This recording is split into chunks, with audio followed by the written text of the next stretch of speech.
guys. How are you? Good. How are you? Wonderful. Doing great. To start with this movie, I like that it kind of challenges everything an actor is told from a filming perspective, because you're told the camera's not there to be as honest and truthful as possible, and yet the camera is the presence, and you have to kind of feel it there. That's right. For you guys, what was the biggest challenge of being cognizant but also not cognizant enough that it made these two who don't really interact with it that often notice the presence at the same time? I think I was cast because I'm not cognizant. Yeah. Oh, she's Not- right. Cognition, not something she's known for. She's this was really an ensemble sort of event. You know, I say event because it's really like a theatrical working more than a film set, because it's like, okay, now we're going to get a close-up on you and then we're going to do a two-shot. It's not like that at all. Right. It was very much like a dinner party, and you're all there and you're all eating the same meal, right? Yeah. Yeah, absolutely. But it was a specific technical challenge for all of us as actors, because it is not a way that we have ever worked before, and it is probably a way that we will never work again. So it took me a day. It took me a day of shooting to be like, okay, this is how this is going to work. Wow, this is going to be a challenge. Okay, so I had to reset everything I knew about working on a movie in order to shoot it in this style. He came on and it was like effortless for him. So I don't know even what you're talking Listen, about.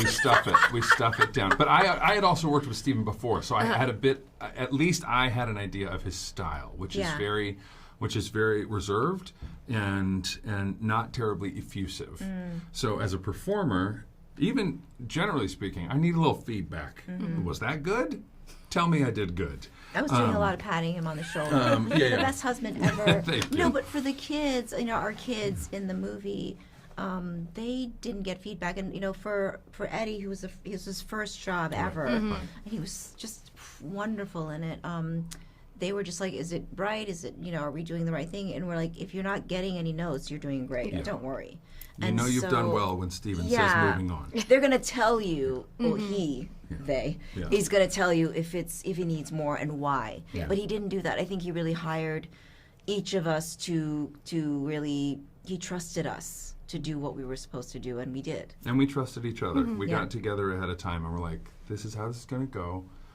We can lean on each other. We can rest as a family, literally as a family, and get each other through this. And a lot of times it was conversations between ourselves or between us and the kids. Well, I was going to ask about that, because did you guys have conversations about where this marriage was? Because we're obviously seeing it at a point of contention in the film. Yeah. But did you have conversations about where they were and how they were when they were madly in love with each other? We did. We had brief conversations. We did. We had a conversation. Because we wanted a little bit of information, but also once we started talking to Steven and David, we realized that it didn't matter. Like, it didn't matter. Yeah, we as didn't much have as to we thought build it as might. much of a backstory for each other because it was written. Like, David did such a great job of, we're talking about a house in the beginning and that it's perfect.